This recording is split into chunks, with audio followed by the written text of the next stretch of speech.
makanan yang berupa asam-asam amino yang berfungsi sebagai pembangun dan pengatur tubuh. Protein memiliki unsur karbon, hidrogen, oksigen, dan nitrogen yang tidak dimiliki oleh lemak ataupun karbohidrat. Fungsi protein. Protein besar perannya dalam proses metabolisme tubuh, terutama dalam pembentukan sel-sel baru untuk menggantikan sel yang rusak.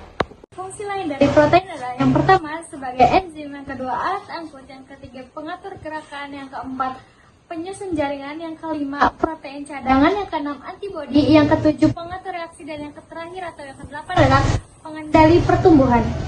2.3 Susunan protein. Senyawa ini terdiri dari 20 asam amino, yaitu alanin, arginin, asparagin, asam aspartat, sistein, asam glutamat, glutamin, lisin, histidin, isolasin, lisin, metionin, valinolin, prolin, seralin, tryptomin, tryptofan, tresin, valin. Nutrisi ini juga bisa termasuk sebagai protein lengkap dan protein tidak lengkap.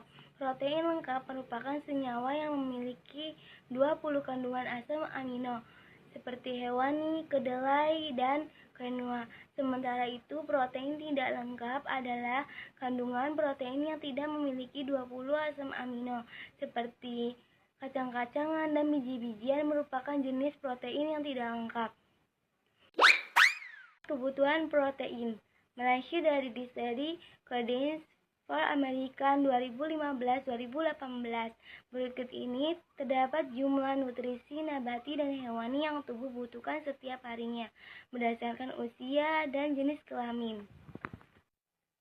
Anak dengan usia 1 hingga 3 tahun 13 gram, anak usia 4 hingga 8 tahun 19 gram, anak-anak usia 9 hingga 13 tahun 30 gram, wanita remaja usia 14-18 tahun 46 gram, pria remaja usia 14-18 tahun 52 gram, wanita usia 19 tahun ke atas 46 gram, pria usia 19 tahun ke atas 56 gram.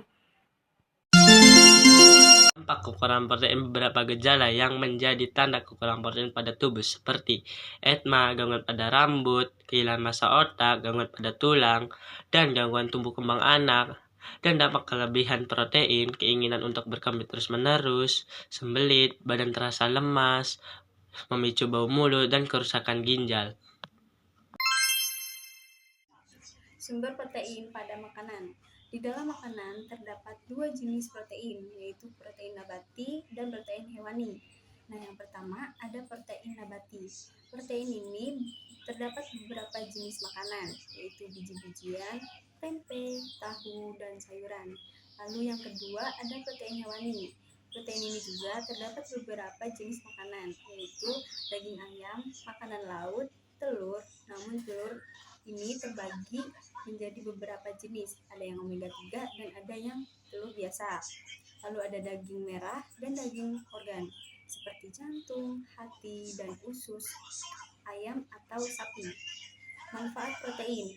Berikut ini beberapa jenis manfaat protein pada kesehatan tubuh, yaitu dapat menurunkan berat badan, bisa meningkatkan massa dan kekuatan otot, dapat mencegah kerontokan rambut, dapat menjaga kekuatan tulang, bisa mempercepat penyembuhan luka, bisa memperkuat imunitas tubuh, dan dapat mendukung produksi hormon tubuh.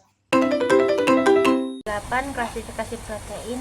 A. Protein bentuk serabut terdiri atas beberapa rantai peptida berbentuk spiral yang terjalin satu sama lain sehingga menyerupai batang yang kaku. Karakteristik protein berbentuk serabut adalah rendahnya daya larut, mempunyai kekuatan mekanis yang tinggi dan terhadap enzim pencernaan.